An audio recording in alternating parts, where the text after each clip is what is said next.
各位好，中共发布了2024联合利剑 B 军事演习，而一如预期的台湾社会并没有受到影响。今天早上股市9点开市之后呢，一直上涨显示台湾老百姓一点都不受到影响。演习之前，在5月23号、5月24号有一个2024联合利剑 A 演习，那次演习饱受批评讥笑，认为是虎头蛇尾，没有内容。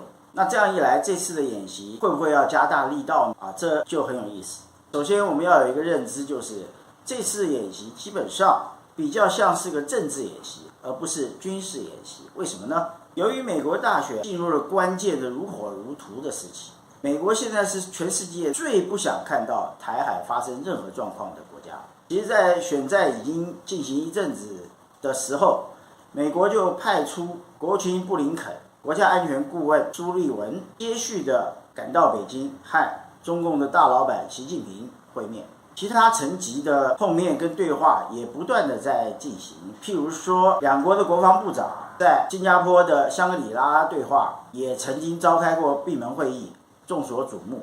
美方一再的向中共表达希望台海能维持和平稳定。不过，我们的赖清德总统提出了爱魂条约还有祖国论这些议题，无疑的挑动了中共的敏感神经，这令中共不表态都不行了。这个时候，不但美国要举行总统大选世界上还有俄乌战争，还有以色列跟哈马斯的大战，美国现在基本上就是应接不暇。中共祭出2024联合利剑 B 的演习，一定会令美国十分的烧脑难过。如此一来，一定也会迫使美国更加的持续注意我们赖总统的两岸政策和路线，进而试图影响甚至干预。这应该才是中共这次政治演习希望达到的最大目的。也就是说，这个军演的对象其实最主要是针对美国，再来才是台湾。我们观察这次演习划设的区域，其实以前历次演习比较根本没有特别靠近台湾，仍然是一个分布在台湾四周包围的态势，而且也都划设在24海里临街区之外。可以说到目前为止并没有什么新意。观察其演习公布的内容，比较特别的像是对地打击这个项目。那什么叫对海，什么叫对地呢？这个海是哪里，地是哪里？打击是什么意思？要发射飞弹吗？那这个陆地是台澎金马我们中华民国实际管辖的什么地方呢？台湾本岛，这很有意思。我们看看老共要怎么演。另外，我们对联合利剑 A 的演习，雷声大雨点小，肯定这次如果联合利剑 B 还是一样的无聊的话，那这演起来就没有什么意思。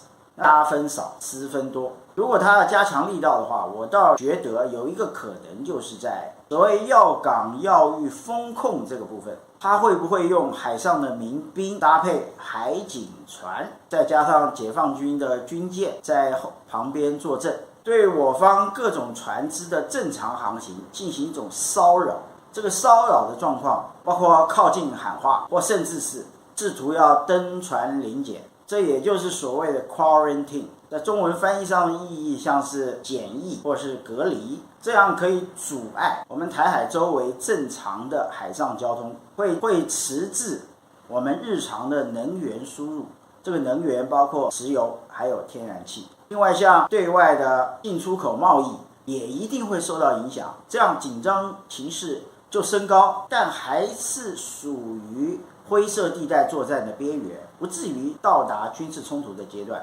这也就是海军司令唐华所说中共蟒蛇战略的最初始阶段。至于蟒蛇战略的进一步的阶段、升级阶段、全面封锁，这个执行起来难度就比较高，而且很明显的已经超越了灰色作战的范畴，并且有升级为全面武装冲突的疑虑，这样会引起国际的强烈反弹，同时也会影响到中共自己对外的经贸活动。这利弊得失之间中共会加以衡量，所以今天不太可能走到这一步。不过如果是用 quarantine 这个概念，也就是检疫和隔离的这个做法，相信一定会对本来无感的台湾民众造成一定程度的影响。社会紧张会到什么样的程度，就特别值得观察。